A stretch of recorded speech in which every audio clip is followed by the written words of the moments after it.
ਵਾਹਿਗੁਰੂ ਜੀ ਕਾ ਖਾਲਸਾ ਵਾਹਿਗੁਰੂ ਜੀ ਕੀ ਫਤਿਹ। ਅਸਲਾਮ ਅਲੈਕਮ ਆਦਾਬ ਬਰਜ਼। ਮੈਂ ਹਾਂ ਤੁਹਾਡੀ ਹੋਸਟ ਅਨੀਲ ਕੌਰ ਤੇ ਮੈਂ ਟੀਵੀ 84 ਦੇ ਸਾਰੇ ਦਰਸ਼ਕਾਂ ਤੇ ਸਰੋਤਿਆਂ ਦਾ ਹਾਰਦਿਕ ਸਵਾਗਤ ਕਰਦੀ ਹਾਂ ਪ੍ਰੋਗਰਾਮ ਸੱਚੋ ਸੱਚ ਵਿੱਚ, ਜਿਹੜੇ ਇਸ ਪ੍ਰੋਗਰਾਮ ਨਾਲ ਦੇਸ਼ਾਂ ਵਿਦੇਸ਼ਾਂ ਤੋਂ ਜੁੜ ਚੁੱਕੇ ਨੇ।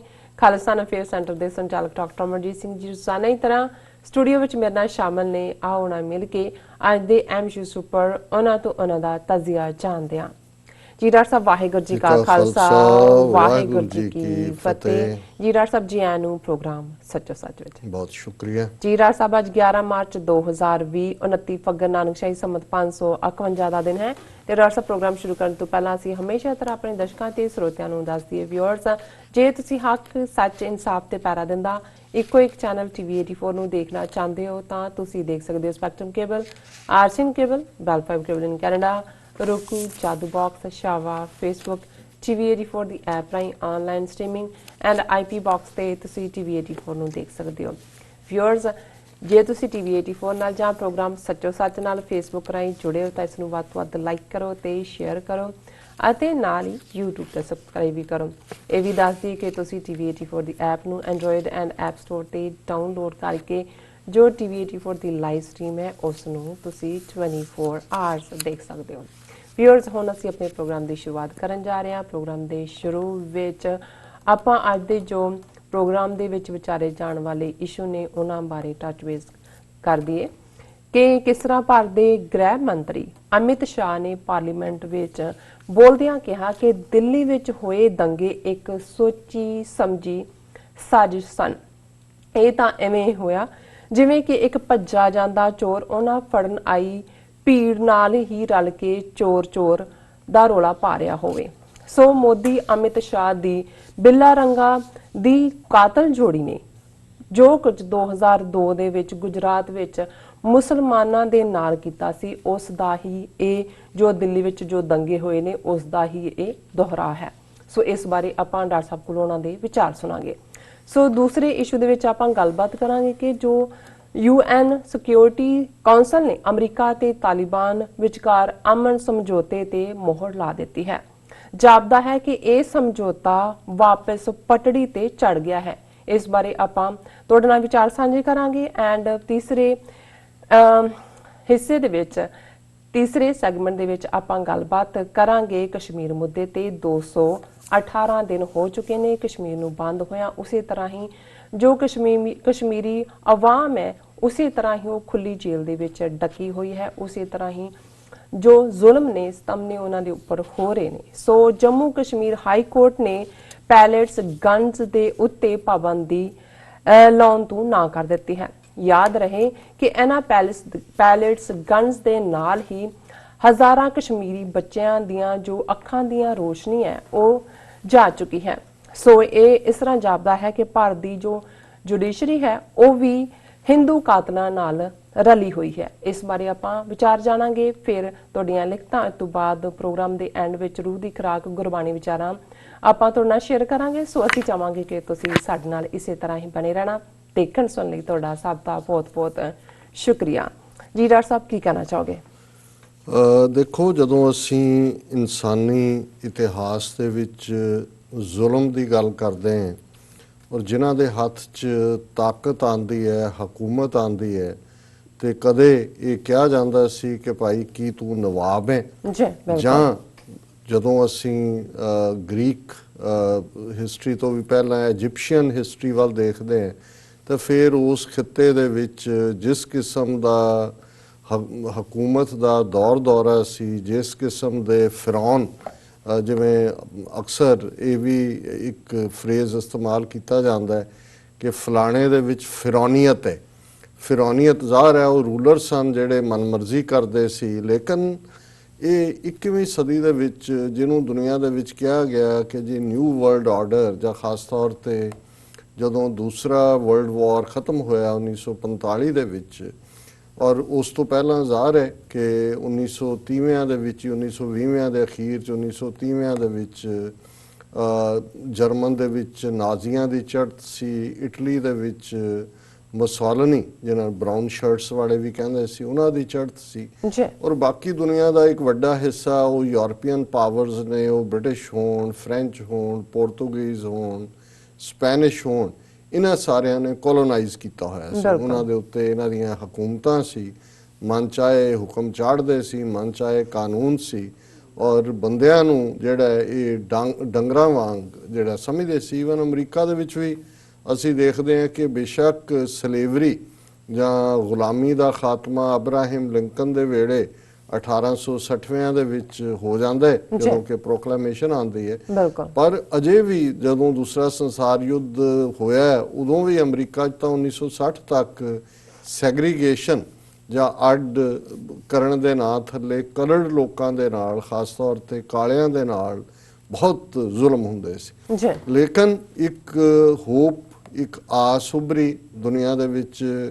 ਇਹ ਚਰਚਾ ਹੋਈ ਕਿ ਜੀ ਅਸੀਂ ਨੈਵਰ ਅਗੇਨ, ਹੁਣ ਅਸੀਂ ਇੱਦਾਂ ਦਾ ਕਦੇ ਨਹੀਂ ਹੋਣ ਦੇਣਾ, ਕੋਈ ਨਸਲਕੁਸ਼ੀ ਨਹੀਂ ਹੋਣ ਦੇਣੀ, ਬਰਾਬਰੀ ਦੇ ਸਭ ਦੇ ਹੱਕ ਹੋਣਗੇ, ਬਿਨਾਂ ਜ਼ਾਤ, ਰੰਗ, ਨਸਲ, ਜੈਂਡਰ ਦੀ ਡਿਸਕ੍ਰਿਮੀਨੇਸ਼ਨ ਦੇ ਹਰ ਇੱਕ ਦੇ ਹੱਕ ਮਹਿਫੂਜ਼ ਹੋਣ।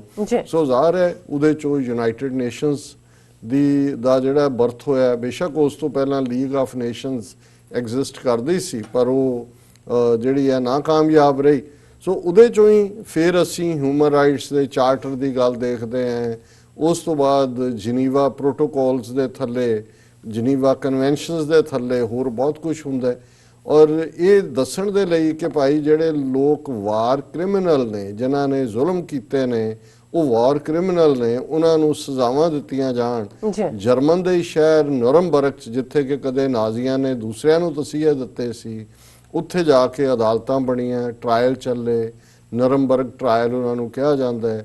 ਲੱਭ ਕੇ ਜਿਹੜਾ ਨਾਜ਼ੀਆਂ ਨੂੰ ਜਾਂ ਫਾਸ਼ਿਸਟਾਂ ਨੂੰ ਜਾਂ ਉਹਨਾਂ ਦੇ ਜਿਹੜੇ ਹੋਰ ਕੋਲੈਬੋਰੇਟਰ ਸਨ, ਉਹਨਾਂ ਨੂੰ ਸਜ਼ਾਵਾਂ ਦਿੱਤੀਆਂ ਗਈਆਂ, ਕੋਈ ਹੈਂਗ ਕੀਤੇ ਗਏ, ਕੋਈ ਉਮਰ ਕੈਦਾਂ ਹੋਈਆਂ। ਲੇਕਿਨ 21ਵੀਂ ਸਦੀ ਦੇ ਇਸ ਪਹਿਲੇ ਹਿੱਸੇ ਦੇ ਵਿੱਚ, ਜਦੋਂ ਅੱਜ ਅਸੀਂ 2020 ਦੇ ਵਿੱਚ ਇਹ ਗੱਲ ਕਰ ਰਹੇ ਹਾਂ, ਅੱਜ ਵੀ ਦੁਨੀਆ ਦਾ ਇੱਕ ਵੱਡਾ ਹਿੱਸਾ, ਜਦੋਂ ਅਸੀਂ ਵੱਡਾ ਹਿੱਸਾ ਕਹਿੰਦੇ ਹਾਂ, ਲਗਭਗ 7.5 ਬਿਲੀਅਨ ਲੋਕਾਂ ਚੋਂ 1 ਬਿਲੀਅਨ 350 ਮਿਲੀਅਨ ਕੋਈ ਛੋਟੀ ਆਬਾਦੀ ਨਹੀਂ ਹੈ। ਔਰ ਹਕੂਮਤ ਜਿਨ੍ਹਾਂ ਦੇ ਹੱਥ 'ਚ ਆਈ ਹੋਈ ਹੈ, ਉਹਨਾਂ ਨੇ ਫਿਰੌਨ ਨੂੰ ਵੀ ਪਿੱਛੇ ਛੱਡ ਦਿੱਤਾ ਹੈ। ਉਹਨਾਂ ਨੇ ਨਾਜ਼ੀਆਂ, ਫਾਸ਼ੀਵਾਦੀਆਂ ਔਰ ਜਿਹੜੇ ਹੋਰ ਕਲੋਨੀਅਲ ਰੂਲਰ ਸੀ, ਉਹਨਾਂ ਨੂੰ ਵੀ ਪਿੱਛੇ ਛੱਡ ਦਿੱਤਾ ਹੈ। ਉਹ ਤਾਂ ਕੋਲੋਨਾਈਜ਼ ਕਰਦੇ ਸੀ, ਬਾਦਸ਼ਾਹਤਾਂ ਸੀ ਉਹਨਾਂ ਦੀਆਂ, ਜਾਂ ਉਹਨਾਂ ਦੀਆਂ ਹਕੂਮਤਾਂ, ਉਹਨਾਂ ਦੇ ਆਪਣੀ ਜਿਹੜੀ ਹੈ ਉਹ ਹੈਜਮਨੀ ਸੀ। ਲੇਕਿਨ ਲੋਕਤੰਤਰ ਦੇ ਨਾਂ ਥੱਲੇ, ਜਮਹੂਰੀਅਤ ਦੇ ਨਾਂ ਥੱਲੇ, ਡੈਮੋਕ੍ਰੇਸੀ ਦੇ ਨਾਂ ਥੱਲੇ ਇੱਕ ਮੁਲਕ ਦੇ ਵਿੱਚ ਇੱਕ ਵੱਡੇ ਹਿੱਸੇ ਨੂੰ ਇੱਕ ਉਸ ਹੱਦ ਤੱਕ ਲਿਜਾ ਕੇ ਜ਼ੁਲਮ ਦਾ ਸ਼ਿਕਾਰ ਬਣਾਉਣਾ। ਔਰ ਜਿਹੜੀਆਂ ਸਾਰੀਆਂ ਇੰਸਟੀਟਿਊਸ਼ਨਸ ਨੇ, ਕਿਉਂਕਿ ਜਿਹਨਾਂ ਸਿਸਟਮ ਦੀ ਅਸੀਂ ਗੱਲ ਕੀਤੀ ਹੈ, ਉਹਨਾਂ ਦੇ ਵਿੱਚ ਹਕੂਮਤਾਂ ਦੇ ਕੋਲ ਸਿੱਧੀਆਂ ਪਾਵਰ ਸੀ। ਜਿਵੇਂ ਨਾਜ਼ੀਆਂ ਨੇ ਭਾਵੇਂ ਵੋਟਾਂ ਰਾਹੀਂ ਪਾਵਰ ਲਈ ਹੋਈ ਸੀ, ਪਰ ਉਹਨਾਂ ਨੇ ਜਿਵੇਂ ਮੀਡੀਆ ਨੂੰ ਕੰਟਰੋਲ ਕੀਤਾ, ਜਿਵੇਂ ਉਹਨਾਂ ਨੇ ਸਾਰਾ ਇੰਟੈਲੀਜੈਂਸ਼ੀਆ ਆਪਣੇ ਨਾਲ ਲਾਇਆ, ਲੋਕਾਂ ਦੇ ਵਿੱਚ ਨਫ਼ਰਤ ਫੈਲਾਈ। ਪਰ ਬਾਅਦ ਦੇ ਵਿੱਚ ਸਾਹਮਣੇ ਆਇਆ ਕਿ ਜੀ ਨਹੀਂ, ਜਮਹੂਰੀਅਤ ਜਾਂ ਡੈਮੋਕ੍ਰੇਸੀ ਦੀ ਇੰਸਟੀਟਿਊਸ਼ਨ, ਮੀਡੀਆ ਵੀ ਹੁੰਦੀ ਹੈ, ਫਰੀडम, ਲੋਕਾਂ ਦੀ ਆਵਾਜ਼, ਜੁਡੀਸ਼ਰੀ ਉਹਦੀ ਹਾਫਿਜ਼ ਹੈ। ਜੇ ਹੋਰ ਕੁਝ ਨਾ ਹੋਏਗਾ ਤਾਂ ਇੰਟਰਨੈਸ਼ਨਲ ਕਮਿਊਨਿਟੀ, ਔਰ ਉਹਦੇ ਚੋਂ ਹੀ ਸੈਂਕਸ਼ਨਸ ਦਾ ਰਜੀਮ ਨਿਕਲਿਆ ਕਿ ਭਾਈ ਜਿਹੜਾ ਕੋਈ ਹਿਊਮਨ ਰਾਈਟ ਵਾਇਲੇਟ ਕਰਦਾ ਹੈ, ਜ਼ੁਲਮ ਕਰਦਾ ਹੈ, ਉਹਦੇ ਤੇ ਆਰਥਿਕ ਪਾਬੰਦੀਆਂ ਲਾ ਦਿਓ, ਉਸ ਦੇ ਨਾਲ ਜਿਹੜਾ ਵਰਤੋਂ ਵਿਹਾਰ ਬੰਦ ਕਰ ਦਿਓ, ਉਸ ਨੂੰ ਆਰਥਿਕ ਤੌਰ ਤੇ ਚੋਕ ਕਰੋ ਕਿ ਉਹ ਜਿਹੜੀਆਂ ਉਹਦੀਆਂ ਗਲਤੀਆਂ ਨੇ ਉਹਨਾਂ ਨੂੰ ਸੁਧਾਰੇ। ਔਰ ਅਸੀਂ ਦੇਖਦੇ ਹਾਂ ਕਿ ਇਹਨਾਂ ਸੈਂਕਸ਼ਨਸ ਦਾ ਇਸਤੇਮਾਲ ਕਿਵੇਂ ਕਿਊਬਾ ਦੇ ਖਿਲਾਫ ਵੀ ਕੀਤਾ ਗਿਆ, ਔਰ ਤਾਜ਼ਾ ਅਸੀਂ ਈਰਾਨ ਦੇ ਖਿਲਾਫ ਦੇਖ ਰਹੇ ਹਾਂ। ਹਾਲਾਂਕਿ ਇਹਦੇ 'ਚ ਉਹਨਾਂ ਦਾ ਆਪਣਾ ਏਜੰਡਾ ਹੈ, ਲੇਕਿਨ ਇਹ ਕਿਵੇਂ ਹੋ ਸਕਦਾ ਹੈ ਕਿ 2020 ਦੇ ਵਿੱਚ, ਜਦੋਂ ਅਮਰੀਕਾ ਦਾ, ਦੁਨੀਆ ਦੀ ਇੱਕ ਜਿਹਨੂੰ ਗ੍ਰੇਟੈਸਟ ਡੈਮੋਕ੍ਰੇਸੀ ਕਿਹਾ ਜਾਂਦਾ ਹੈ, ਉਹਦਾ ਪ੍ਰੈਜ਼ੀਡੈਂਟ ਦਿੱਲੀ ਦੇ ਵਿੱਚ ਬੈਠਾ ਹੋਏ, ਮੋਦੀ ਦੇ ਨਾਲ ਡਿਨਰ ਖਾ ਰਿਹਾ ਹੋਏ, ਤੇ ਉੱਥੋਂ ਦਾ ਜਿਹੜਾ ਨਿਜ਼ਾਮ ਹੈ ਇਸ ਹੱਦ ਤੱਕ ਐਮਬੋਲਡਨ ਮਹਿਸੂਸ ਕਰੇ ਕਿ ਵੀ ਜੇ ਇੱਕ ਮਾਈਨੋਰਿਟੀ ਨੂੰ ਅਸੀਂ ਵਾਈਪ ਆਊਟ ਕਰ ਦਿੰਦੇ ਹਾਂ ਇੱਕ ਹਿੱਸੇ ਤੋਂ, ਉਹਨਾਂ ਦੇ ਉੱਤੇ ਜਿਹੜਾ ਉਹ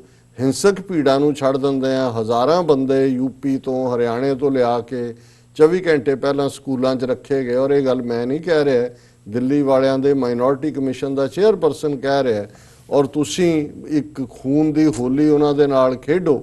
ਔਰ ਉਸ ਸਾਰੇ ਤੋਂ ਬਾਅਦ ਜਿਹੜਾ 3 ਘੰਟੇ ਇਹ ਜਿਹੜਾ ਤਾਂਡਵ ਨਾਚ ਹੈ ਮੌਤ ਦਾ, ਉਹ ਜਾਰੀ ਰਹੇ। ਲੋਕਾਂ ਦੀ ਜਿਹੜੀ ਹੈ ਉਹ ਉਹਨਾਂ ਦੀ ਸਾਰੀ ਪ੍ਰਾਪਰਟੀ ਤਬਾਹ, ਉਹਨਾਂ ਦੇ ਘਰ ਤਬਾਹ, ਉਹਨਾਂ ਨੂੰ ਡਾਂਗਾਂ ਨਾਲ, ਰੋਡਸ ਨਾਲ, ਔਰ 60% ਦੀ ਜਿਹੜੀਆਂ ਮੌਤਾਂ ਨੇ ਉਹ ਗੋਲੀਆਂ ਦੇ ਨਾਲ ਹੋਣ, ਸੈਂਕੜਿਆਂ ਗਨਜ਼ ਆਈਆਂ ਹੋਣ, ਔਰ ਉਸ ਲੈਵਲ ਦੇ ਉੱਤੇ ਤੁਹਾਡੀ ਕੈਪੀਟਲ ਦੇ ਵਿੱਚ ਹੋ ਰਿਹਾ। ਇਹ ਨਹੀਂ ਹੈ ਕਿ ਫਾਰ ਆਫ ਕਿਸੇ ਅਸਾਮ ਦੇ ਖੂੰਜੇ 'ਚ ਹੋ ਰਿਹਾ ਹੈ ਜਾਂ ਦੂਜੇ ਪਾਸੇ ਕੇਰਲਾ ਦੇ ਖੂੰਜੇ 'ਚ ਹੋ ਰਿਹਾ। ਉਹਨਾਂ ਨੂੰ ਕਹੋ ਜੀ ਕਿ ਉਹ ਰਿਮੋਟ ਹੈ। ਉਸ ਕੈਪੀਟਲ ਦੇ ਅੰਦਰ ਜਿੱਥੇ ਕਿ ਅਮਰੀਕਾ ਦਾ ਪ੍ਰੈਜ਼ੀਡੈਂਟ ਮੌਜੂਦ ਹੈ, ਔਰ ਜਦੋਂ ਸਿਵਲਾਈਜ਼ ਸੁਸਾਇਟੀ ਕਹੇ ਕਿ ਤੁਹਾਡੀ ਪਾਰਲੀਮੈਂਟ ਹੈ, ਤੁਹਾਡੀ ਰਾਜ ਸਭਾ ਹੈ, ਇਹ ਇਸ ਦੇ ਉੱਤੇ ਗੱਲਬਾਤ ਕਰੋ, ਔਰ ਉਹ ਤੜਿੰਗ ਹੋ ਕੇ ਕਹਿਣ ਹਾਕਮ ਨਹੀਂ ਜੀ ਅਜੇ ਅਸੀਂ ਹੁਣ ਹੋਲੀ ਤੋਂ ਬਾਅਦ ਦੇਖਾਂਗੇ, ਹੋਲੀ ਤੱਕ ਅਸੀਂ ਕੰਟਰੋਲ ਕਰ ਰਹੇ ਹਾਂ। ਅਸੀਂ 72 ਘੰਟੇ ਵਾਇਲੈਂਸ ਹੋਈ। ਅੱਜ ਵੀ ਜਦੋਂ ਮੈਂ ਇਹ ਰਿਪੋਰਟ ਪ੍ਰਿੰਟ ਜਿਹੜਾ ਇੱਕ ਪਪੂਲਰ ਪਬਲੀਕੇਸ਼ਨ ਹੈ ਉਹਨੂੰ ਹੁਣ ਦਾ ਟੈਲੀਗ੍ਰਾਫ ਵਾਲੇ ਵੀ ਅੱਗੋਂ ਆਪਣਾ ਇਸਤੇਮਾਲ ਕਰਦੇ ਨੇ ਉਹਨਾਂ ਦੇ ਸਾਰੇ ਆਰਟੀਕਲਸ ਨੂੰ। ਉਹਨਾਂ ਦਾ ਕਹਿਣਾ ਹੈ ਕਿ ਹੁਣ ਉਹਨਾਂ ਨੇ ਵਕਫ ਬੋਰਡ ਨੇ ਔਰ ਦੂਜਿਆਂ ਨੇ ਇੱਕ ਦਫ਼ਤਰ ਖੋਲ੍ਹਿਆ ਕਿ ਜਿਹੜੇ ਮਿਸਿੰਗ ਲੋਕ ਨੇ ਉਹਨਾਂ ਦੀ ਰਿਪੋਰਟ ਦਿਓ, ਔਰ ਪਿਛਲੇ 48 ਘੰਟੇ ਦੇ ਵਿੱਚ 40 ਤੋਂ ਜ਼ਿਆਦਾ ਰਿਪੋਰਟਾਂ ਆਈਆਂ ਨੇ ਜਿਨ੍ਹਾਂ ਦੇ ਵਿੱਚ ਕਿਸੇ ਦਾ ਘਰ ਵਾਲਾ ਨਹੀਂ ਹੈ, ਕਿਸੇ ਦਾ ਪੁੱਤਰ ਨਹੀਂ ਮਿਲਦਾ। ਜਦੋਂ ਕਿ 50 ਤੋਂ ਜ਼ਿਆਦਾ ਮੌਤਾਂ ਕਨਫਰਮਡ ਨੇ, 400 ਤੋਂ ਜ਼ਿਆਦਾ ਜ਼ਖਮੀ ਨੇ, ਲੇਕਿਨ ਇੰਨੀ ਵੱਡੀ ਗਿਣਤੀ ਦੇ ਵਿੱਚ ਮਿਸਿੰਗ ਲੋਕ ਵੀ ਨੇ। ਲੇਕਿਨ ਨਾ ਉਸ ਪੀਰੀਅਡ ਦੇ ਵਿੱਚ ਹੋਮ ਮਿਨਿਸਟਰ ਬਾਹਰ ਨਿਕਲਿਆ, ਨਾ ਪ੍ਰਾਈਮ ਮਿਨਿਸਟਰ ਦੀ ਕੋਈ ਸਟੇਟਮੈਂਟ ਆਈ, ਨਾ ਉਹਨਾਂ ਨੂੰ ਕੋਈ ਰੋਕਣ ਦੀ ਕੋਸ਼ਿਸ਼। ਤਾਂ ਦੂਰ ਦੀ ਗੱਲ, ਈਵਨ ਪੁਲਿਸ ਦਾ ਵਰਤਾਰਾ, ਜਿਹੜੀਆਂ ਵੀਡੀਓਜ਼ ਸਾਹਮਣੇ ਆਈਆਂ ਕਿ ਕਿਵੇਂ ਪੁਲਿਸ ਨਾ ਸਿਰਫ ਦੰਗਾਈਆਂ ਦੇ ਸਾਹਮਣੇ ਜਿਹੜੀ ਹੈ ਉਹ ਬਿਲਕੁਲ ਮੂਕ ਦਰਸ਼ਕ ਹੈ, ਸਪੈਕਟੇਟਰ ਹੈ, ਸਾਇਲੈਂਟ, ਸਗੋਂ ਉਹ ਵੀ ਪੱਥਰ ਵੀ ਚਲਾ ਰਹੀ ਹੈ, ਉਹ ਉਹਨਾਂ ਨੂੰ ਜਿਹੜਾ ਉਤਸ਼ਾਹਿਤ ਵੀ ਕਰ ਰਹੀ ਹੈ ਵੀ ਇਹ ਹਿੱਸਾ ਕਰੋ। ਫਿਰ ਵੀ ਬਹੁਤ ਸਾਰਿਆਂ ਨੂੰ ਸੀ ਕਿ ਜਦੋਂ ਪਾਰਲੀਮੈਂਟ ਦੇ ਵਿੱਚ ਡਿਬੇਟ ਹੋਏਗੀ ਉਦੋਂ ਦੇਖਿਆ ਜਾਏਗਾ ਵੀ ਅੱਜ ਕੱਲ੍ਹ ਤਾਂ ਸਭ ਕੁਝ ਸਾਹਮਣੇ ਹੈ। ਕਿਵੇਂ ਕਈ ਰਿਪੋਰਟਸ ਇਸ ਦੀਆਂ ਸਾਹਮਣੇ ਆਈਆਂ ਕਿ ਕੀ ਹੋਇਆ। ਈਵਨ ਅਸੀਂ ਦੇਖਦੇ ਹਾਂ ਕਿ ਯੂਕੇ ਦੀ ਪਾਰਲੀਮੈਂਟ ਦੇ ਵਿੱਚ ਭਾਰਤੀ ਮੂਲ ਦੀ ਜਿਹੜੀ ਨਾਦੀਆ ਵਿਟਕੌਮ, ਯੂਕੇ ਦੀ MP, ਉਹਨੇ ਇਹ ਉੱਥੇ ਖਲੋ ਕੇ ਕਿਹਾ ਕਿ ਕਾਲਸ daily riots systemic Hindutva violence ਸੈਂਕਸ਼ਨਡ ਬਾਈ ਮੋਦੀ ਗਵਰਨਮੈਂਟ। ਹੁਣ ਜੇ ਇਸ ਲੈਵਲ ਤੇ ਜੇ ਕੋਈ ਕਹਿੰਦਾ ਹੈ ਕਿਸ ਜ਼ਿੰਮੇਵਾਰੀ ਦੇ ਨਾਲ, ਔਰ ਉਸ ਤੋਂ ਇਲਾਵਾ ਜਿਹੜਾ ਅਸੀਂ ਹੋਰ ਦੇਖਦੇ ਹਾਂ ਕਿ apart from Nadia, Liberal Democrats and Conservatives also criticize Indian government and urge the British government to take strict action.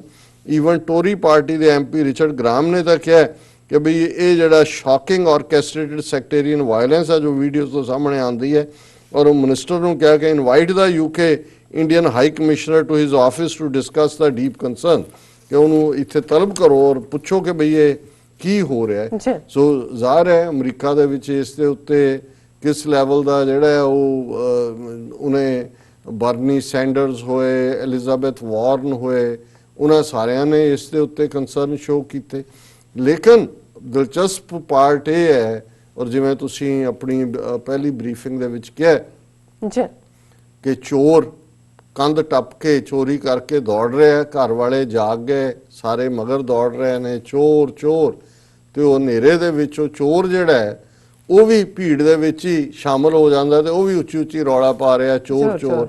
ਔਰ ਫਿਰ ਸਾਰੇ ਦੇਖਦੇ ਨੇ ਕਿ ਚੋਰ ਕਿੱਥੇ ਗਾਇਬ ਹੋ ਗਿਆ, ਕਿਉਂਕਿ ਜਿਹੜਾ ਚੋਰ ਹੈ ਉਹ ਤੇ ਭੀੜ 'ਚ ਰਲਿਆ ਹੋਇਆ। ਪਰ ਇੱਥੇ ਜਿਹੜਾ ਚੋਰ ਹੈ, ਜਿਹੜੀ ਇਹ ਹਕੂਮਤ ਹੈ ਭਾਰਤ ਦੀ, ਜਿਨ੍ਹਾਂ ਨੇ ਆਰਕੈਸਟ੍ਰੇਟਡ ਵਾਇਲੈਂਸ ਜਿਸ ਦੇ ਥੱਲੇ, ਔਰ ਟਾਈਮਿੰਗ ਵੀ ਉਹਨਾਂ ਦੀ, ਸ਼ਾਹੀਨ ਬਾਗ ਨੂੰ ਜਦੋਂ ਜਿਹੜਾ ਅਮਿਤ ਸ਼ਾਹ ਵੋਟਾਂ ਮੰਗਣ ਵੇਲੇ ਦਿੱਲੀ 'ਚ ਕਹਿੰਦਾ ਸੀ ਕਿ ਇੰਨੀ ਜ਼ੋਰ ਦਾ ਬਟਨ ਦੱਬੋ ਕਿ ਕਰੰਟ ਜਾ ਕੇ ਸ਼ਾਹੀਨ ਬਾਗ ਲੱਗੇ, ਔਰ ਕਿਵੇਂ ਉਹਨਾਂ ਨੇ, ਔਰ ਮੋਦੀ ਦਾ ਇਹ ਕਹਿਣਾ ਝਾਰਖੰਡ ਪ੍ਰਚਾਰ ਦੌਰਾਨ ਕਿ ਜੀ ਵਾਇਲੈਂਸ ਕਰਨ ਵਾਲਿਆਂ ਦੇ ਪਹਿਰਾਵੇ ਵੱਲ ਦੇਖੋ ਕੌਣ ਨੇ, ਜ਼ਾਹਰ ਹੈ ਮੁਸਲਮਾਨਾਂ ਦੇ ਖਾਤੇ 'ਚ ਪਾਉਣ ਦੀ ਗੱਲ।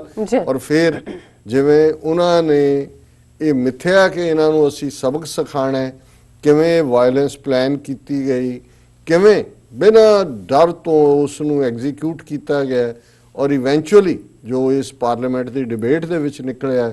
ਕੱਲ ਜਦੋਂ ਡਿਬੇਟ ਹੋਈ ਹੈ, ਅਮਿਤ ਸ਼ਾਹ ਬੜੀ ਬੇਸ਼ਰਮੀ ਦੇ ਨਾਲ, ਔਰ ਇਹ ਇਸ ਗੱਲ ਦਾ ਧਿਆਨ ਰਹੇ ਕਿ ਬਹੁਤ ਵਾਰ ਇਹ ਤੁਹਾਨੂੰ ਜਿਹੜੇ ਸਾਈਕੋਲੋਜਿਸਟ ਨੇ ਦੱਸਣਗੇ ਜਾਂ ਕਹਿਣਗੇ ਕਿ ਜਦੋਂ ਤੁਸੀਂ ਪਹਿਲਾ ਕ੍ਰਾਈਮ ਕਰਦੇ ਹੋ ਜ਼ਿੰਦਗੀ ਦੇ ਵਿੱਚ, ਕੋਈ ਵੀ ਕ੍ਰਾਈਮ ਨਾ ਵੀ ਹੋਏ ਵੱਡਾ, ਕੋਈ ਗਲਤ ਗੱਲ ਕਰਦੇ ਹੋ, ਤੇ ਇੱਕ ਵਾਰ ਤੁਸੀਂ ਡਰਦੇ ਹੋ, ਬਿਲਕੁਲ, ਤੁਹਾਡਾ ਜ਼ਿਹਨ, ਤੁਹਾਡਾ ਅੰਦਰ ਤੁਹਾਨੂੰ ਕਹਿੰਦਾ ਹੈ ਕਿ ਵੀ ਇਹ ਠੀਕ ਇਹ ਨਹੀਂ ਹੈ, ਠੀਕ ਨਹੀਂ ਹੈ। ਤੁਸੀਂ ਫਿਰ ਵੀ ਕਰ ਲੈਂਦੇ ਹੋ। ਦੂਸਰੀ ਵਾਰ ਕਰਨ ਵੇਲੇ ਉਹ ਪਹਿਲੀ ਝਿਜਕ ਨਹੀਂ ਹੁੰਦੀ, ਕਿਉਂਕਿ ਆਲਰੇਡੀ ਤੁਹਾਡੀ ਜ਼ਿਹਨ ਦੇ ਅੰਦਰ ਉਹ ਕਾਲਖ ਜਿਹੜੀ ਹੈ ਗੁਨਾਹ ਦੀ, ਉਸ ਨੇ ਪਰਦਾ ਪਾ ਦਿੱਤਾ ਹੁੰਦਾ ਹੈ, ਔਰ ਤੁਹਾਨੂੰ ਜ਼ਿਹਨ ਦੇ ਵਿੱਚ ਝਾਕਣ ਦੀ ਵੀ ਲੋੜ ਮਹਿਸੂਸ ਨਹੀਂ ਹੁੰਦੀ, ਔਰ ਫਿਰ ਤੁਸੀਂ ਇਵੇਂ ਹੀ ਹਾਰਡਨਡ ਕ੍ਰਿਮੀਨਲ ਬਣ ਜਾਂਦੇ ਹੋ। ਔਰ ਹਰ ਕਾਤਲ ਦੀ ਕਹਾਣੀ ਇੱਥੋਂ ਹੀ ਸ਼ੁਰੂ ਹੁੰਦੀ ਹੈ, ਜੀ। ਔਰ ਅਲਟੀਮੇਟਲੀ ਉਸ ਦੇ ਲਈ ਫਿਰ ਉਹ ਈਵਨ ਮਾਰ ਕੇ ਦੂਜਿਆਂ ਨੂੰ ਆ ਕੇ ਬੜੇ ਆਰਾਮ ਦੇ ਨਾਲ ਡਿਨਰ ਕਰ ਰਿਹਾ ਹੁੰਦਾ ਹੈ, ਉਹਨੂੰ ਉਹ ਸੈਲੀਬ੍ਰੇਟ ਕਰ ਰਿਹਾ ਹੁੰਦਾ ਹੈ ਕਿ ਉਹਦੀ ਕਿੰਨੀ ਸਕਸੈਸ ਹੈ। ਸੋ ਇਸ ਗੱਲ ਦਾ ਧਿਆਨ ਰਹੇ ਕਿ ਮੋਦੀ ਅਮਿਤ ਸ਼ਾਹ ਦੀ ਕਾਤਲ ਜੋੜੀ, ਜੀ ਜਿਨ੍ਹਾਂ ਨੇ 2002 ਦੇ ਵਿੱਚ, ਇਹ ਅਮਿਤ ਸ਼ਾਹ ਹੀ ਹੋਮ ਮਿਨਿਸਟਰ ਸੀ ਮੋਦੀ ਦਾ, ਹਜ਼ਾਰਾਂ ਬੇਗੁਨਾਹ ਮੁਸਲਮਾਨਾਂ ਨੂੰ ਮੌਤ ਦੇ ਘਾਟ ਉਤਾਰਿਆ। ਉਹਨਾਂ ਦੇ ਵਿੱਚ ਛੋਟੇ ਬੱਚੇ, ਪ੍ਰੈਗਨੈਂਟ ਵਿਮਨ, ਸੋ ਸੈਡ, ਬਜ਼ੁਰਗ, ਕਿਸੇ ਨੂੰ ਨਹੀਂ ਬਖਸ਼ਿਆ ਗਿਆ। ਬਖਸ਼ਿਆ। ਔਰ ਬਿਲਕੁਲ, ਔਰ ਕਿਵੇਂ ਸਫਾਈ ਦੇ ਨਾਲ ਉਸ ਦਾ ਕਵਰ ਅਪ, ਅੱਜ ਜਦੋਂ ਅਸੀਂ ਇਹ ਗੱਲ ਕਰ ਰਹੇ ਹਾਂ 18 ਸਾਲ ਬੀਤ ਚੁੱਕੇ ਨੇ, ਔਰ ਗੌਹਰ ਆਯੂਬ ਬੀਬੀ ਨੇ ਜਿਹੜੀ ਕਿ ਇੱਕ ਜਰਨਲਿਸਟ ਸੀ, ਔਰ ਕਿਵੇਂ ਉਹਨੇ ਇਹ ਸਾਰਾ ਇੱਕ ਖੁਫੀਆ ਕੈਮਰਿਆਂ ਨਾਲ ਔਰ ਇੱਕ ਲੰਬਾ ਆਪਰੇਸ਼ਨ ਜਿਸ ਨੂੰ ਉਹਨੇ ਗੁਜਰਾਤ ਫਾਈਲਸ ਕਿਤਾਬ ਦੇ ਰਾਹੀਂ ਸਾਹਮਣੇ ਵੀ ਲਿਆਂਦਾ, ਕਿਵੇਂ ਇਸ ਗੱਲ ਨੂੰ ਐਕਸਪੋਜ਼ ਕੀਤਾ ਕਿ ਕਿਸ ਹੱਦ ਤੱਕ ਪੁਲਿਸ ਦੇ ਆਫੀਸ਼ੀਅਲ, ਜਿਹਨੂੰ ਹੁਣ ਉਹਨਾਂ ਨੇ ਰੀਹੈਬਿਲਿਟੇਟ ਕੀਤਾ ਬੀਜੇਪੀ ਨੇ, ਮਿਸਟਰ ਵਣਜਾਰਾ DIG ਲੈਵਲ ਦੇ ਉੱਤੇ, ਕਿਵੇਂ ਅਮਿਤ ਸ਼ਾਹ, ਕਿਵੇਂ ਮੋਦੀ, ਇਹਨਾਂ ਨੇ ਕੀ ਰੋਲ ਅਦਾ ਕੀਤਾ। ਔਰ ਜੇ ਇੱਕ ਕਤਲ ਕੇਸ ਦੇ ਵਿੱਚ ਜਿਹੜਾ ਫੇਕ ਐਨਕਾਊਂਟਰ ਦੇ ਵਿੱਚ ਅਮਿਤ ਸ਼ਾਹ ਕਾਬੂ ਵੀ ਆਇਆ, ਔਰ ਜਿਹੜਾ ਸੁਪਰੀਮ ਕੋਰਟ ਦਾ ਜੱਜ ਜਸਟਿਸ ਲੋਇਆ ਅਮਿਤ ਸ਼ਾਹ ਨੂੰ, ਜਦੋਂ ਕਿ ਉਹ ਬਣ ਚੁੱਕਾ ਬੀਜੇਪੀ ਦਾ ਪ੍ਰੈਜ਼ੀਡੈਂਟ ਸੀ, ਮੋਦੀ ਜਿਹੜਾ ਉਹ ਹੋਮ ਮਿਨਿਸਟਰ ਬਣ ਚੁੱਕਾ, ਪ੍ਰਾਈਮ ਮਿਨਿਸਟਰ ਬਣ ਚੁੱਕਾ ਸੀ, ਔਰ ਕਿਸ ਅੰਦਾਜ਼ ਦੇ ਵਿੱਚ ਜਸਟਿਸ ਲੋਇਆ ਜਿਹੜਾ ਕਿ ਇਨਵੈਸਟੀਗੇਟ ਕਰ ਰਿਹਾ ਸੀ ਅਮਿਤ ਸ਼ਾਹ ਦੇ ਖਿਲਾਫ, ਉਸ ਨੂੰ ਉਹਨਾਂ ਨੇ ਐਲੀਮੀਨੇਟ ਕੀਤਾ। ਲੋਇਆ ਨੂੰ ਕਿਵੇਂ ਕਾਲੀ ਰਚੂ ਦੀ ਲਾਸ਼ ਉਹਦੇ ਪਿੰਡ ਲਿਜਾ ਕੇ ਉਸ ਦਾ ਜਿਹੜਾ ਉਹ ਕੰਮ ਹੀ ਮੁਕਾ ਦਿੱਤਾ। ਸੋ ਇਹ ਸਾਰਾ ਪਾਰਟ ਇਸ ਗੱਲ ਦੀ ਯਾਦ ਦਹਾਨੀ ਕਰਾਉਂਦਾ ਹੈ ਕਿ ਹਾਰਡਨ ਕ੍ਰਿਮੀਨਲਸ, ਇਹਨਾਂ ਨੇ ਈਵਨ ਉਸ ਜੱਜ ਨੂੰ ਵੀ ਵਾਈਪ ਆਊਟ ਕਰ ਦਿੱਤਾ ਹੈ, ਜਿਹੜਾ ਇਹਨਾਂ ਦਾ ਮੁੱਖ ਤੌਰ ਦੇ ਉੱਤੇ ਜਿਹੜਾ ਇਸ ਨੂੰ ਇਨਵੈਸਟੀਗੇਟ ਕਰ ਰਿਹਾ ਸੀ। ਹੁਣ ਅਸੀਂ ਜਦੋਂ ਇਸ ਸਾਰੇ ਪਾਰਟ ਨੂੰ ਨਵੰਬਰ 84 ਦੇ ਨਾਲ ਜੋੜ ਕੇ ਦੇਖਦੇ ਹਾਂ, ਕਿਵੇਂ ਕਾਂਗਰਸ ਨੇ ਉਹ ਸਾਰੇ ਪਾਰਟ ਨੂੰ ਜਿਹੜਾ ਉਹ ਲਿਆਂਦਾ, ਕਿਵੇਂ ਇਸ ਪਾਰਟ ਨੂੰ ਉਹਨਾਂ ਨੇ ਕਵਰ ਅਪ ਕੀਤਾ। 35 ਸਾਲ ਬਾਅਦ ਵੀ ਹਜ਼ਾਰਾਂ ਸਿੱਖਾਂ ਦੇ ਕਾਤਲਾਂ ਨੂੰ ਕੋਈ ਸਜ਼ਾ ਨਹੀਂ ਦਿੱਤੀ ਗਈ। ਔਰ ਇਸ ਸਾਰੇ ਦੌਰ ਦੇ ਵਿੱਚ ਜਿਹੜਾ ਹੁਣ ਜਦੋਂ ਸਾਡੇ ਸਾਹਮਣੇ ਇਹ ਅੱਜ ਉਹਦੀ ਸਪੀਚ ਆਉਂਦੀ ਹੈ ਅਮਿਤ ਸ਼ਾਹ ਦੀ, ਜਿਹੜੀ ਉਹ ਰਾਜ ਸਭਾ ਦੇ ਵਿੱਚ ਕਰ ਰਿਹਾ, ਜਿਹਦੇ 'ਚ ਉਹ ਕਹਿ ਰਿਹਾ ਹੈ, ਔਰ ਉਹਦਾ ਹੀ ਮੈਂ ਲਫ਼ਜ਼ ਕੋਟ ਕਰਨਾ ਚਾਹਾਂਗਾ, ਉਹਨਾਂ ਦੀ ਨਿਊਜ਼ ਏਜੰਸੀ ਨੇ ਇਸ ਦੇ ਉੱਤੇ ਕਵਰੇਜ ਕੀਤੀ ਹੈ, PTI ਨੇ, ਪਲੱਸ ਅੱਜ ਸਾਰੇ ਟੀਵੀ ਚੈਨਲਸ ਨੇ, NDTV the we report C. Amit Shah calls Delhi riots well planned conspiracy, says police successfully contained it। ਔਰ ਉਹ ਕਹਿੰਦਾ ਜੀ ਕਿ ਇਹ ਜਿਹੜੀ ਦਿੱਲੀ ਦੀ ਜਿਹੜੀ ਹਿੰਸਾ ਹੋਈ ਹੈ, ਇਹ ਬੜੀ ਸੋਚੀ ਸਮਝੀ ਸਾਜ਼ਿਸ਼ ਸੀ, ਵੈਲ ਪਲੈਨਡ ਕੰਸਪੀਰੇਸੀ। ਔਰ ਉਹਨੇ ਕਿਹਾ ਜੀ ਕਿ ਪੁਲਿਸ ਜਿਹੜੀ ਹੈ ਉਹਨੇ ਬੜੀ ਕਾਮਯਾਬੀ ਦੇ ਨਾਲ ਇਸ ਦੇ ਉੱਤੇ ਕਾਬੂ ਪਾਇਆ। ਹੁਣ ਇਹਦੇ 'ਚ ਦੋ ਸਟੇਟਮੈਂਟਸ ਜਿਹੜੇ ਐਕਸਟ੍ਰੀਮ ਲਾਈਜ਼, ਇੱਕ ਤਾਂ ਇਹਨੂੰ ਤਾਂ ਝੂਠ ਕਹਿਣਾ ਵੀ, ਝੂਠ ਵੀ ਜਿਹੜਾ ਹੈ, ਜਿਹੜੀ ਝੂਠ ਦੀ ਦੇਵੀ ਹੈ ਕੋਈ, ਉਹ ਵੀ ਸ਼ਰਮ ਮਹਿਸੂਸ ਕਰਦੀ ਹੋਏਗੀ ਕਿ ਨਹੀਂ ਬਈ ਇਹ ਤਾਂ ਤੂੰ ਮੇਰੇ ਨਾਲ ਕੰਪੀਟ ਕਰ ਰਿਹਾ ਹੈ, ਤੂੰ ਤਾਂ ਮੈਨੂੰ ਵੀ ਪਿੱਛੇ ਛੱਡ ਗਿਆ। ਔਰ ਉਹਦੇ 'ਚ ਉਹ ਕਹਿ ਰਿਹਾ ਕਿ ਵੀ ਇਹ ਜਿਹੜਾ ਪੁਲਿਸ ਹੈ ਉਹਦੀ ਤਾਂ ਤਾਰੀਫ ਕਰਨੀ ਚਾਹੀਦੀ ਹੈ ਕਿ ਉਹਨੇ 72 ਘੰਟੇ ਦੇ ਵਿੱਚ ਜਿਹੜਾ ਇਹਨੂੰ ਕਾਬੂ ਕੀਤਾ। ਔਰ ਨਾਲ ਉਹ ਕਹਿ ਰਿਹਾ ਕਿ ਸਿਰਫ 4% ਏਰੀਆ ਦੇ ਵਿੱਚ ਹੀ ਦਿੱਲੀ 'ਚ ਵਾਇਲੈਂਸ ਹੋਈ, ਔਰ 13% ਜਿਹੜੀ ਪੋਪੂਲੇਸ਼ਨ ਹੈ ਉਹ ਪ੍ਰਭਾਵਿਤ ਹੋਈ। ਉਹ ਕਹਿੰਦਾ ਜੀ ਜੇ ਇਹ ਬਾਕੀ ਸਾਰੀ ਦਿੱਲੀ 'ਚ ਕਿਉਂ ਨਹੀਂ ਹੋਈ, 96% ਹੋਰ ਏਰੀਆ 'ਚ ਵੀ ਹੋ ਸਕਦੀ ਸੀ। 13% ਪੋਪੂਲੇਸ਼ਨ ਤੇ ਹੋਈ, ਜਿਹੜੀ 87% ਤਾਂ ਸੇਫ ਰਹੀ। ਇਹਦਾ ਮਤਲਬ ਹੈ ਕਿ ਪੁਲਿਸ ਦੀ ਬਹੁਤ ਕਾਮਯਾਬੀ ਹੈ ਕਿ ਉਹਨਾਂ ਨੇ ਇਹਨੂੰ ਸਿਰਫ ਜਿਹੜਾ ਉਹ ਕੁਝ ਹਿੱਸੇ 'ਚ ਹੀ ਹੋਣ ਦਿੱਤਾ, ਔਰ ਥੋੜੀ ਬਹੁਤ ਪੋਪੂਲੇਸ਼ਨ ਹੋਈ ਹੈ ਜਿਹੜੀ ਹੈ 4% ਏਰੀਆ 'ਚ। ਫਿਰ ਉਹ ਕਹਿ ਰਿਹਾ ਕਿ ਮੈਨੂੰ ਬਹੁਤ ਦੁੱਖ ਹੈ ਜਿਹੜੇ ਮਾਰੇ ਗਏ ਉਹਨਾਂ ਦੇ ਨਾਲ, ਬੜੀ ਹਮਦਰਦੀ ਹੈ, ਪਰ ਉਹਨੂੰ ਧਰਮ ਦੇ ਨਾਂ ਤੇ ਨਾ ਵੰਡੋ ਕਿ ਕੌਣ ਹਿੰਦੂ ਸੀ ਕੌਣ ਮੁਸਲਮਾਨ ਸੀ। ਸਭ ਭਾਰਤੀ ਸੀ, ਭਾਰਤੀ ਮਾਰੇ ਗਏ, ਭਾਰਤੀ ਜ਼ਖਮੀ ਹੋਏ, ਦੇਖੋ ਭਾਰਤੀਆਂ ਦੀ ਪ੍ਰਾਪਰਟੀ। ਤੁਸੀਂ ਇਹ ਹਿੰਦੂ ਮੁਸਲਮ ਨੈਰੇਟਿਵ ਹੀ ਤੁਸੀਂ ਲਿਆਂਦਾ ਹੈ, ਤੁਸੀਂ ਲੈ ਕੇ ਆਏ। ਤੁਹਾਡੀ ਸਾਰੀ ਤਾਕਤ ਹੀ ਉਸ ਪੋਲਰਾਈਜੇਸ਼ਨ ਚੋਂ ਨਿਕਲੀ ਹੈ। ਜੀ ਤੁਸੀਂ ਸਾਰੀ ਸੁਸਾਇਟੀ ਦਾ ਧਰੁਵੀਕਰਨ ਕੀਤਾ ਹੈ, ਤੁਸੀਂ ਉਹ ਨਫ਼ਰਤ ਦੀ ਅੱਗ ਚਾਰ ਚਫੇਰੇ ਫੈਲਾਈ ਹੈ। ਔਰ ਫਿਰ ਉਹ ਕਹਿ ਰਿਹਾ ਕਿ ਵੀ calling it a predetermined conspiracy, ਇਹ ਬੜਾ ਪਹਿਲਾਂ ਹੀ ਪਲਾਨ ਕਰਕੇ ਇਹ ਸਾਜ਼ਿਸ਼ ਹੋਈ। ਸ਼ਾਹ said those who have dared to engineer the riot should beware, ਜਿਨ੍ਹਾਂ ਨੇ ਇਹ ਦੰਗੇ ਕਰਾਉਣ ਦੀ ਕੋਸ਼ਿਸ਼ ਕੀਤੀ ਹੈ ਉਹ ਖਬਰਦਾਰ ਹੋ ਜਾਓ। how much money has been received via ਹਵਾਲਾ, ਇਹ ਕਰਨ ਦੇ ਲਈ ਹਵਾਲੇ ਰਾਹੀਂ ਕਿੰਨਾ ਧਨ ਆਇਆ। the people involved in it, those who have engineered and participated in the riots will all be investigated, ਕਿ ਜਿਨ੍ਹਾਂ ਨੇ ਪੈਸਾ ਲਿਆਂਦਾ, ਜਿਨ੍ਹਾਂ ਨੇ ਜਿਹੜਾ ਇਸ ਨੂੰ ਦੀ ਯੋਜਨਾ ਬਣਾਈ, ਇੰਜੀਨੀਅਰ ਕੀਤਾ, ਜਿਹੜੇ ਇਹਦੇ 'ਚ ਮੁਲਵਸ ਨੇ, ਜਿਨ੍ਹਾਂ ਨੇ ਦੰਗਿਆਂ ਦੇ ਵਿੱਚ ਸ਼ਮੂਲੀਅਤ ਕੀਤੀ, ਸਭ ਦੀ ਜਾਂਚ ਪੜਤਾਲ ਹੋਏਗੀ। ਔਰ ਫਿਰ ਉਹਨੇ ਕਿਹਾ ਜੀ ਸਰਕਾਰ ਨੇ ਕੀ ਸਟੈਪ ਲਏ ਨੇ। ਉਹਨੇ ਕਿਹਾ ਕਿ ਵੀ ਇਹ ਕੋਈ ਹੇਟ ਸਪੀਚ ਨਹੀਂ ਹੋਈ। ਹੇਟ ਸਪੀਚ ਜੇ ਕੀਤੀ ਤਾਂ ਸੋਨੀਆ ਗਾਂਧੀ ਨੇ ਕੀਤੀ, ਹੇਟ ਸਪੀਚ ਜੇ ਕੀਤੀ ਤਾਂ ਉਹ ਇਰਫਾਨ ਪਠਾਨ ਕੇ ਕਿਨੇ ਕੀਤੀ। ਔਰ ਉਹਨੇ ਕਿਹਾ ਜੀ ਅਭਿਨਵ ਮਿਸ਼ਰਾ ਜਾਂ ਦੂਜੇ ਇਹ ਸਾਰਿਆਂ ਨੂੰ ਉਹਨਾਂ ਨੇ ਜਿਹੜਾ ਉਹ ਮਾਫ ਕਰਦੇ ਆ, ਮਾਫ ਕੀ ਇਹਨਾਂ ਦਾ ਮੈਂਸ਼ਨ ਤੱਕ ਨਹੀਂ ਕੀਤਾ। ਉਹਨਾਂ ਨੇ ਕਿਹਾ ਜੀ ਉਹਨਾਂ ਨੇ ਕੋਈ ਐਸਾ ਨਹੀਂ ਕੀਤਾ, ਇਹ ਦੂਜਿਆਂ ਨੇ ਸ਼ੁਰੂ ਕੀਤਾ ਔਰ ਇਹ ਪਲਾਨਡ ਤਰੀਕੇ ਦੇ ਨਾਲ ਬਾਹਰੋਂ ਪੈਸਾ ਆਇਆ ਔਰ ਇਹ ਹਵਾਲਾ ਔਰ ਦੂਜੇ ਦੇ ਨਾਲ। ਫਿਰ ਉਹਨੇ ਕਿਹਾ ਜੀ ਅਸੀਂ ਬਹੁਤ SIT ਟੀਮਸ ਕ੍ਰੀਏਟ ਕਰ ਦਿੱਤੀਆਂ ਨੇ ਜਿਹੜੀਆਂ ਇਹਨਾਂ ਕ੍ਰਾਈਮਸ ਨੂੰ ਇਨਵੈਸਟੀਗੇਟ ਕਰਨਗੇ। ਔਰ 650 ਪੀਸ ਕਮੇਟੀ ਦੀਆਂ ਮੀਟਿੰਗਸ ਹੋਈਆਂ ਨੇ ਔਰ ਉਹਨੂੰ ਉਹ ਜਸਟੀਫਾਈ ਕਰ ਰਿਹਾ ਕਿ Delhi's population is 1.70 crore and the affected population was 20 lakh. 20 lakh ਲੋਕ ਹੀ ਪ੍ਰਭਾਵਿਤ ਹੋਏ ਨੇ, ਏਡੀ ਕਿਹੜੀ ਗੱਲ ਹੈ। 20 ਲੱਖ ਮਰ ਵੀ ਜਾਂਦੇ ਫਿਰ ਕੀ ਫਰਕ ਪੈ ਜਾਣਾ ਸੀ, ਅਜੇ ਬਾਕੀ ਤਾਂ ਬਚੇ ਹੋਏ ਨੇ। I like to appreciate the Delhi police and also praise it for containing it to 20 lakh population and 4% area and not allow it to spread to Delhi। ਕਿ ਮੈਂ ਤਾਰੀਫ ਕਰਦਾ ਦਿੱਲੀ ਪੁਲਿਸ ਦੀ ਕਿ ਉਹਨੇ ਬਿਲਕੁਲ ਉਹਨੂੰ ਸੀਮਤ ਜੇ ਦਾਇਰੇ 'ਚ ਕੀਤਾ ਹੈ। This is the biggest achievement of Delhi police that it was able to contain the riots in 36 hours। ਇਹ ਵੀ ਝੂਠ, 72 ਘੰਟੇ ਲਗਾਤਾਰ 3 ਦਿਨ 3 ਰਾਤਾਂ ਚੱਲਦਾ ਰਿਹਾ। ਪਰ ਉਹ ਕਹਿੰਦਾ ਜੀ ਕਿ ਵੀ ਮੈਂ ਬਹੁਤ ਤਾਰੀਫ ਕਰਦਾ। ਫਿਰ ਉਹਨੇ ਇੰਡੀਅਨ ਬ੍ਰਦਰਜ਼ ਵਰ ਕਿਲਡ, ਇੰਡੀਅਨ ਬ੍ਰਦਰਜ਼ ਫਲਾਣਾ, ਔਰ ਇਸ ਸਾਰੇ ਨੂੰ ਜਿਹੜਾ ਇਹ ਉਹਦੀ ਲਾਈਨ ਹੈ। ਹੁਣ ਮੈਂ ਆਲਰੇਡੀ UK ਦੇ MPs ਦਾ ਦੱਸਿਆ ਕਿ ਵੀ ਉਹਨਾਂ ਨੇ ਕਿਵੇਂ ਸਿੱਧੇ ਤੌਰ ਤੇ ਬਲੇਮ ਕੀਤਾ ਹੈ। ਅਮਰੀਕਾ 'ਚ US ਸਰਫ ਨੇ ਕਿਹਾ, ਈਵਨ ਤ੍ਰਿਪੁਰਾ ਦਾ ਸਾਬਕਾ ਚੀਫ ਮਿਨਿਸਟਰ ਮਾਨਿਕ ਸਰਕਾਰ ਹੈ, ਉਹਨੇ ਕਿਹਾ ਕਿ Delhi riots a pre-planned conspiracy, alleging that violence in Delhi was pre-planned conspiracy. Former Tripura Chief Minister Manik Sarkar started a drive to raise funds for those affected by the clashes. और उन्हें बड़ा clearly किया, hooligans were hired from outside Delhi. They ransacked and vandalized many houses and shops. It was a pre-planned conspiracy induced by communal hatred, said the veteran leader। उन्हें कहा जी ਜਿਹੜੀ ਫਿਰਕੂ ਨਫ਼ਰਤ ਹੈ ਉਹਦੇ ਨਾਲ ਜੁੜੀ ਹੋਈ ਇਹ ਸਾਰੀ ਕੰਸਪੀਰੇਸੀ ਪੂਰੀ ਪਲੈਨਿੰਗ ਦੇ ਨਾਲ ਕੀਤੀ ਗਈ ਹੈ। ਹੁਣ ਜੇ ਇਹਨੂੰ ਕਹਿੰਦੇ ਨੇ ਕਿ ਚਿੱਟੇ ਦਿਨ ਕਿਸੇ ਚੀਜ਼ ਤੋਂ ਮੁਨਕਰ ਹੋਣਾ, ਔਰ ਜਿਹੜਾ ਵਿਕਟਮ ਹੈ, ਔਰ ਇਹ ਗੱਲ ਜਿਹੜੀ ਹੈ ਬਹੁਤ ਸਾਰੀ ਜਿਹੜੀ ਦਿੱਲੀ ਦੇ ਵਿੱਚ ਜਿਨ੍ਹਾਂ ਦੇ ਪਰਿਵਾਰਾਂ ਦੇ ਜੀ ਮਾਰੇ ਗਏ ਨੇ, ਉਹਨਾਂ ਦੇ ਘਰ ਤਬਾਹ ਕੀਤੇ ਗਏ ਨੇ, ਉਹਨਾਂ ਦਾ ਇਹ ਕਹਿਣਾ ਕਿ ਪੁਲਿਸ ਆ ਕੇ ਸਾਨੂੰ ਹੀ ਫੜ ਰਹੀ ਹੈ, ਕੇਸ ਝੂਠੇ ਰਜਿਸਟਰ ਕੀਤੇ ਜਾ ਰਹੇ ਨੇ ਔਰ ਜਿਹੜਾ ਸਾਨੂੰ ਬਹੁਤ ਹਰਾਸ ਕੀਤਾ ਜਾ ਰਿਹਾ।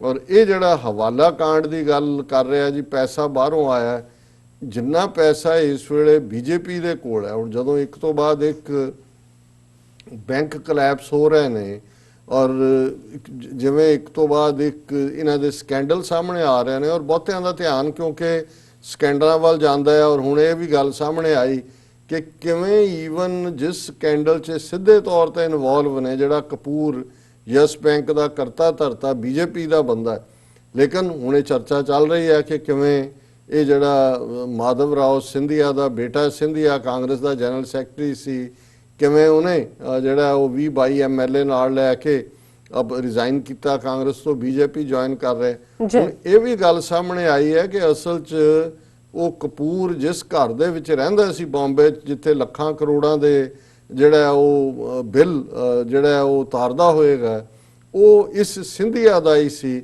ਔਰ ਇਹ ਸਿੰਧੀਆ ਵੀ ਕਿਤੇ ਨਾ ਕਿਤੇ ਇਨਵੋਲਵ ਸੀ ਕਿਸੇ ਲੈਵਲ ਦੇ ਉੱਤੇ ਉਸ ਯੈਸ ਬੈਂਕ 'ਚ। ਹੁਣ ਜਦੋਂ ਇੱਕ ਪਾਸੇ ਸਕੈਂਡਲ ਆਇਆ, ਹੁਣ ਇਹ ਆ ਰਿਹਾ ਵੀ ਆਲ ਆਫ ਏ ਸਡਨ ਉਸ ਲੈਵਲ ਦਾ ਜਨਰਲ ਸੈਕਟਰੀ ਜਿਹੜਾ 2 ਵਾਰ ਮਿਨਿਸਟਰ ਰਿਹਾ ਮਨਮੋਹਨ ਸਿੰਘ ਸਰਕਾਰ ਦੇ ਵਿੱਚ, 4 ਵਾਰੀ MP ਬਣਿਆ, ਜਿਹਦਾ ਪਿਓ ਜਿਹੜਾ ਉਹ ਵੱਡਾ ਸਟਾਲਵਾਰਡ ਸੀ ਕਾਂਗਰਸ ਦਾ, ਕਿ ਆਲ ਆਫ ਏ ਸਡਨ ਕੀ ਹੋਇਆ। ਹੁਣ ਇਹ ਵੀ ਸਾਹਮਣੇ ਆ ਰਿਹਾ ਵੀ ਇਹ ਇੱਕ ਚੀਜ਼ ਚੋਂ ਕਿਵੇਂ ਦੋ ਫਾਇਦੇ ਕੱਢ ਰਹੇ ਨੇ, ਕਿ ਇੱਕ ਪਾਸੇ ਉਹਨਾਂ ਨੇ ਉਸ ਬੈਂਕ ਨੂੰ ਕਰਕੇ ਕਿਵੇਂ ਉਹਦੇ ਚੋਂ ਕੀ ਕੱਢਿਆ ਹੋਏਗਾ, ਕੀ ਮਫਾਦ ਲਿਆ, ਔਰ ਆਪਣਾ ਬੰਦਾ ਜਿਹੜਾ ਉਹਨੂੰ ਕਿਵੇਂ ਪ੍ਰੋਟੈਕਟ ਕਰਨਾ। ਪਰ ਨਾਲ ਦੀ ਨਾਲ ਉਹਨਾਂ ਨੇ ਇਹਨੂੰ ਖਬਰ ਕਰ ਦਿੱਤੀ ਹੋਣੀ ਹੈ ਕਿ ਭਾਈ ਹੁਣ ਤੇਰਾ ਵੀ ਨਾਂ ਇਹਦੇ 'ਚ ਬੋਲਣਾ, ਤੇ ਜਾਂ ਇੱਕੋ ਹੀ ਤਰੀਕਾ ਹੈ ਕਿ ਵੀ ਤੂੰ ਸਾਡੀ ਪਾਰਟੀ ਜੁਆਇਨ ਕਰ ਲੈ। ਹੁਣ ਇਹ ਜਿਹੜੀ ਖੇਡ ਉੱਥੇ ਖੇਡੀ ਹੈ, ਅਮਰਿੰਦਰ ਸਿੰਘ 79 ਸਾਲ ਦਾ ਹੋਇਆ, ਔਰ ਕੱਲ ਆਇਆ ਕਿ ਜੀ ਮੋਦੀ ਨੇ ਜਿਹੜਾ ਉਹਨੂੰ ਵਧਾਈ ਦਿੱਤੀ ਉਹਦੇ ਜਨਮ ਦਿਨ ਦੀ ਖਾਸ ਤੌਰ ਤੇ। ਔਰ ਮੈਨੂੰ ਕੋਈ ਹੈਰਾਨੀ ਨਹੀਂ ਹੋਏਗੀ ਕਿ ਪੰਜਾਬ ਦੇ ਵਿੱਚ ਵੀ ਇਸ ਕਿਸਮ ਦੀ ਖੇਡ ਬੀਜੇਪੀ, ਬੇਸ਼ੱਕ ਇੱਕ ਪਾਸੇ ਨਵਜੋਤ ਸਿੱਧੂ ਜਿਸ ਨਾਲ ਆਮ ਆਦਮੀ ਪਾਰਟੀ ਵਾਲੇ ਵੀ ਮਿਲ ਰਹੇ ਨੇ, ਕਾਂਗਰਸ ਨੇ ਵੀ, ਕਾਂਗਰਸ ਦਾ ਹਿੱਸਾ ਉਹ ਮਿਨਿਸਟਰ ਸੀ ਕੱਲ ਤੱਕ, ਬੀਜੇਪੀ ਦਾ MP 2-3 ਵਾਰ ਰਿਹਾ, ਔਰ ਹੋ ਸਕਦਾ ਕੱਲ ਨੂੰ ਕੋਈ ਹੈਰਾਨੀ ਨਹੀਂ ਹੋਏਗੀ ਕਿ ਹੁਣ ਅਮਰਿੰਦਰ ਸਿੰਘ ਦਾ ਵੀ ਇਹ ਸਾਰੇ ਸਕੈਂਡਲ, ਉਹਦੀ ਘਰ ਵਾਲੀ ਪਰਨੀਤ ਕੌਰ ਪਹਿਲਾਂ ਹੀ ਸਵਿਸ ਬੈਂਕ ਅਕਾਊਂਟ ਮਾਮਲੇ 'ਚ ਉਹਦਾ ਨਾਂ ਆਇਆ ਸੀ, ਫਿਰ ਦੱਬ ਗਿਆ, ਜਿਹਦੇ ਥੱਲੇ ਇਹ ਬਲੈਕਮੇਲ ਕਰਦੇ ਨੇ ਕਿ ਜੇ ਕੱਲ ਨੂੰ ਅਮਰਿੰਦਰ ਸਿੰਘ ਹੀ ਆਪਣੇ ਇੱਕ ਵੱਡੇ ਧੜੇ ਨੂੰ ਨਾਲ ਲੈ ਕੇ ਬੀਜੇਪੀ ਜੁਆਇਨ ਕਰ ਲੈ, ਜਾਂ ਜੇ ਪ੍ਰੈਸ਼ਰ ਥੱਲੇ ਨਾ ਆਏ, ਦੂਜੇ ਪਾਸੇ ਵੀ ਉਸ ਦੇ ਜਿਹੜੀਆਂ ਨੇ ਉਹ ਰਲੀਆਂ ਹੋਈਆਂ ਨੇ ਇੱਟੀਆਂ ਸਿੱਟੀਆਂ, ਤੇ ਫਿਰ ਈਵਨ ਨਵਜੋਤ ਸਿੱਧੂ ਦੇ ਨਾਲ ਹੀ ਇਹ ਗੇਮ ਖੇਡੀ ਜਾਏ, ਔਰ ਆਮ ਆਦਮੀ ਪਾਰਟੀ ਦੇ ਵਿੱਚ ਵੀ ਕੀ।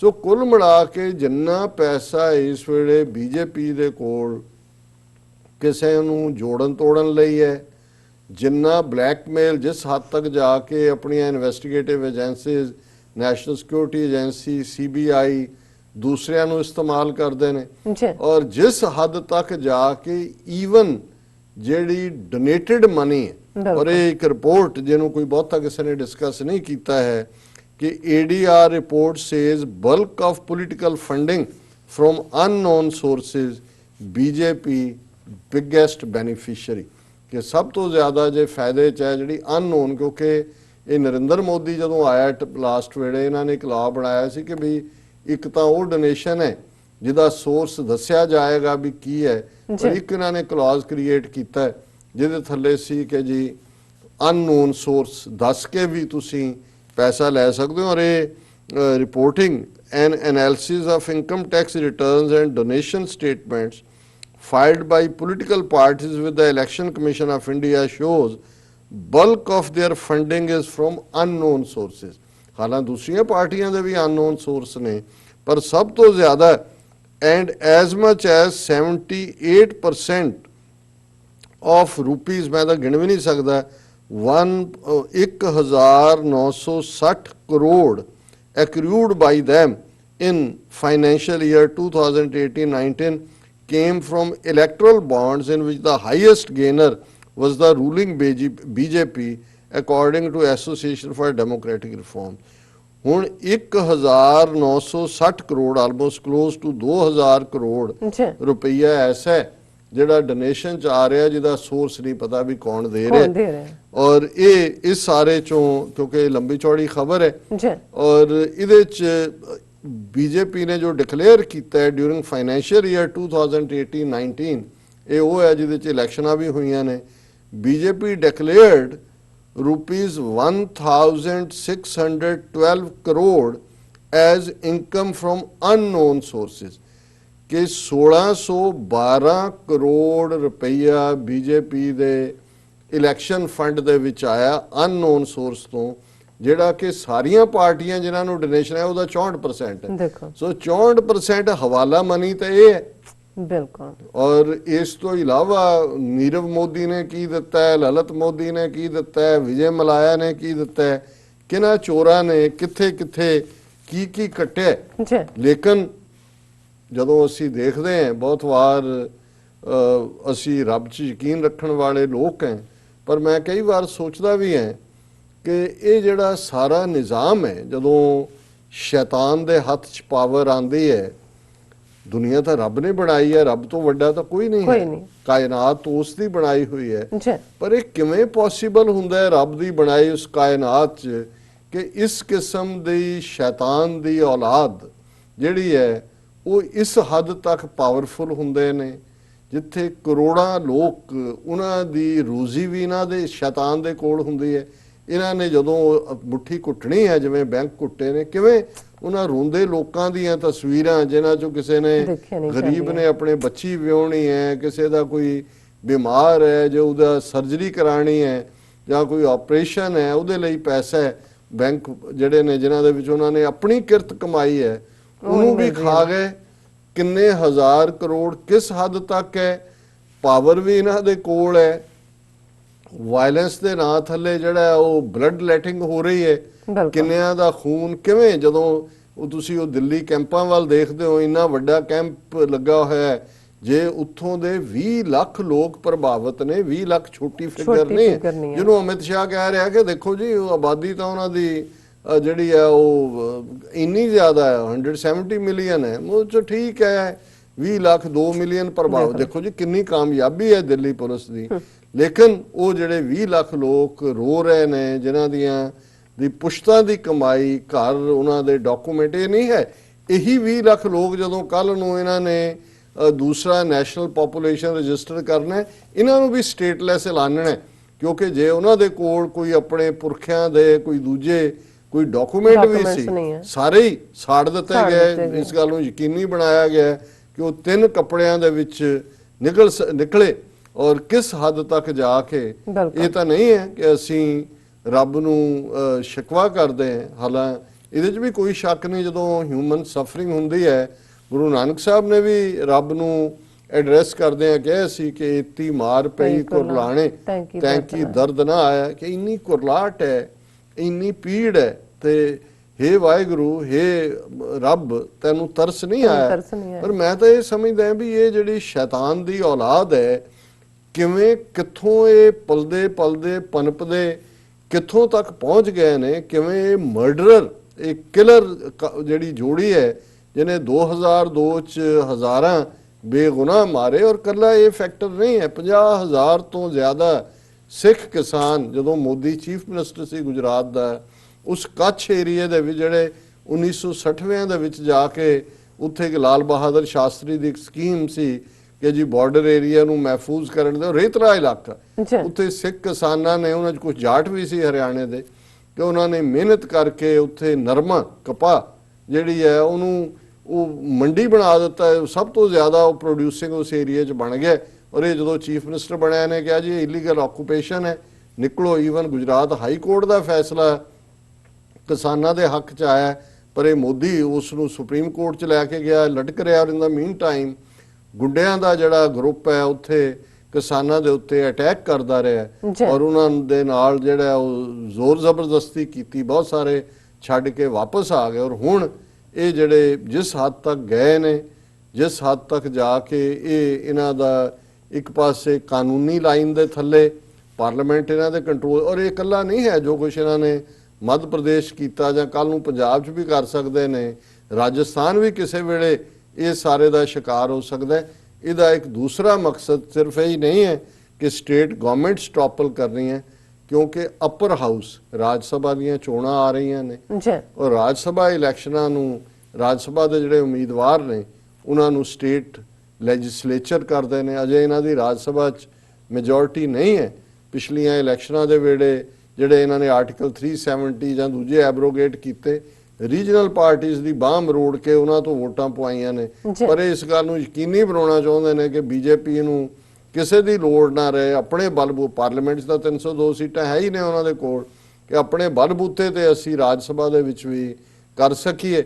ਸੋ ਇਹ ਜਿਹੜੀ ਗੁੰਡਾਗਰਦੀ ਪੈਸੇ ਦੇ ਨਾਲ, ਔਰ ਕਿਵੇਂ ਬੰਦੇ ਉੱਥੋਂ ਚੁੱਕ ਕੇ ਰਾਜਸਥਾਨ 'ਚੋਂ ਬੰਗਲਾਰੂ 'ਚ ਰੱਖੇ ਹੋਏ ਨੇ, ਕਰਨਾਟਕਾ ਜਿੱਥੇ ਬੀਜੇਪੀ ਦੀ ਹਕੂਮਤ ਹੈ, ਔਰ ਬੜੀ ਬੇਹਯਾਈ ਨਾਲ ਹਰ ਇੰਸਟੀਟਿਊਸ਼ਨ ਨੂੰ ਜਿਵੇਂ ਕੱਲ ਅਸੀਂ ਪੋਲੀਟੀਕੋ ਜਿਹੜੀ ਕੈਪੀਟਲ ਹਿੱਲ ਦੀ ਪਬਲੀਕੇਸ਼ਨ ਹੈ ਡਿਸਕਸ ਕੀਤਾ ਸੀ ਜੀ ਕਿ ਕਿਸ ਹੱਦ ਤੱਕ ਜੁਡੀਸ਼ਰੀ ਵੀ ਡਿਸਟਰॉयड, ਮੀਡੀਆ ਵੀ ਡਿਸਟਰॉयड, ਇਲੈਕਸ਼ਨ ਕਮਿਸ਼ਨ ਵੀ ਡਿਸਟਰॉयड, ਔਰ ਕਿਵੇਂ ਉਹਨਾਂ ਨੇ ਜਿਹੜਾ ਆਪਣੇ ਜਾਲੀ ਕਿਸਮ ਦੇ ਸੋਸ਼ਲ ਮੀਡੀਆ ਦੇ ਉੱਤੇ ਜਿਹੜੇ ਟਰੋਲ ਕਰਨ ਵਾਲੇ ਵੀ ਛੱਡੇ ਹੋਏ ਨੇ, ਔਰ ਕਿਵੇਂ ਇਹ ਟ੍ਰਿਨਿਟੀ ਜਿਹੜੀ ਹੈ ਉਹ ਸਾਰੇ ਨੂੰ ਬਿਲਕੁਲ ਬਿਨਾਂ ਖੌਫ ਤੋਂ ਲਾਗੂ ਕਰ ਰਹੀ ਹੈ।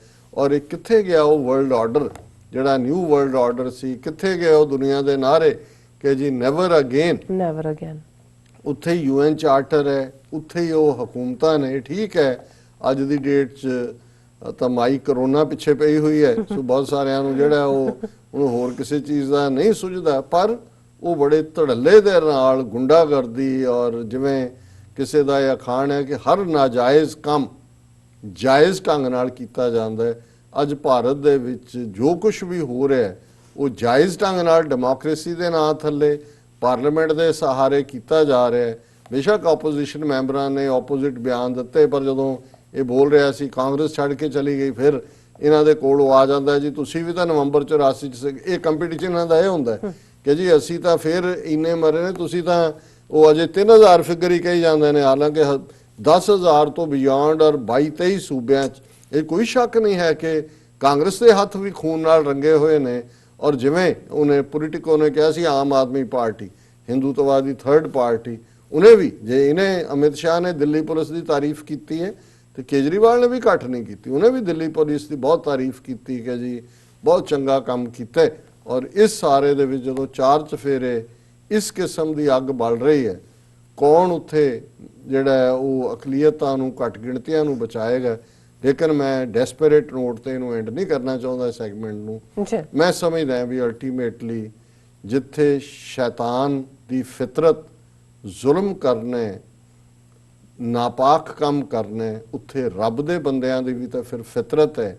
ਉਹ ਫਿਤਰਤ ਹੈ ਇਮਾਨਦਾਰੀ ਦੇ ਨਾਲ ਈਮਾਨ ਨੂੰ ਕਾਇਮ ਰੱਖਦੇ ਹੈ, ਜ਼ੁਲਮ ਦੇ ਖਿਲਾਫ ਆਵਾਜ਼ ਚੁੱਕਣਾ, ਜ਼ੁਲਮ ਦੇ ਖਿਲਾਫ ਖਲੋਣਾ, ਲੜਨਾ। ਜਿਵੇਂ ਇੱਕ ਪਪੂਲਰ ਕਹਾਣੀ ਬਚਪਨ ਦੀ ਮੇਰੇ ਦਿਮਾਗ 'ਚ ਹੈ ਕਿ ਇੱਕ ਫਕੀਰ ਨਹਾ ਰਿਹਾ ਦਰਿਆ ਦੇ ਵਿੱਚ ਉਤਰਿਆ ਨਹਾਉਣ ਦੇ ਲਈ, ਉਹਦਾ ਜਿਹੜਾ ਮੁਰੀਦ ਹੈ ਜਾਂ ਚੇਲਾ ਹੈ ਉਹ ਸਾਈਡ ਤੇ ਖੜਾ ਢੀਕ ਰਿਹਾ, ਔਰ ਜੋ ਹੀ ਵਿੱਚ ਵੜਨ ਲੱਗਾ ਇੱਕ ਬਿੱਛੂ ਜਿਹੜਾ ਉਹ ਰੁੜਦਾ ਆ ਰਿਹਾ ਤੇ ਉਹ ਉਹਨੂੰ ਫਕੀਰ ਜਿਹੜਾ ਉਹਨੂੰ ਹੱਥ ਦੇ ਨਾਲ ਚੁੱਕਦਾ, ਬਿੱਛੂ ਡੰਗ ਮਾਰਦਾ, ਉਹ ਫਿਰ ਉਹਨੂੰ ਬਚਾਉਂਦਾ, ਉਹਨੂੰ ਫਿਰ ਉਹ ਬਾਹਰ ਖੜਾ ਕਹਿੰਦਾ ਜੀ ਇਹਨੂੰ ਜਾਣ ਦਿਓ, ਇਹਨੂੰ ਡੁੱਬਣ ਦਿਓ।